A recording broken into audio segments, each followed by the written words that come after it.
சுவிசேஷம். இந்த நாளுக்குரிய தேவ வார்த்தை.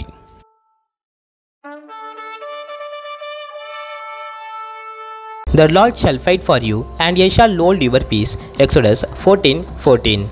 యెహోవా మీ పక్షమున యుద్ధము చేయును, మీరు ఊరికేయే ఉండవలనని ప్రజలతో చెప్పెను. నిర్గమకాండం 14వ అధ్యాయం 14వ వాక్యం.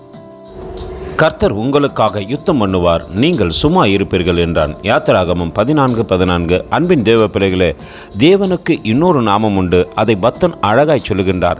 சேனைகளின் கர்த்தர் என்னோடு இருக்கிறார், யாக்கோப்பின் தேவன் எனக்கு உயர்ந்த அடைக்கலம் என்று.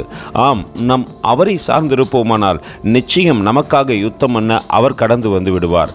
ஒருவேளை அவரை சாராதிருப்போமானால் நிச்சயமாய் யுத்த காலத்திலே நாம் நின்றிருப்போம். நம்மோடு கூட தேவன் இருக்கப் போவதில்லை. எந்த இடத்திலும் ஜெயமும் நமக்கு வரப்போவதில்லை. எந்த மனிதன் தேவனை சார்ந்திருக்கிறானோ அந்த மனிதன் தேவனிடத்திலே தன்னுடைய எல்லா காரியத்தையும் ஒப்பு கொடுத்து விடுவான். தேவன் யுத்தம் செய்வார், அவன் சும்மா இருப்பான்.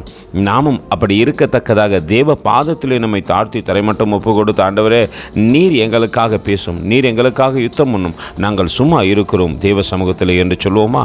கர்த்தர் தாமே உங்களை ஆசீர்வதிப்பாராக. ஆமேன். எங்களோடு கூட இணைந்து ஊழியம் செய்ய விரும்பினால் இந்த வார்த்தைகளை மற்றவர்களுக்கும் பகிர்ந்து கொடுங்கள். இது ராஜ்யத்தின் சுவிசேஷம். Thank you for watching. God bless you.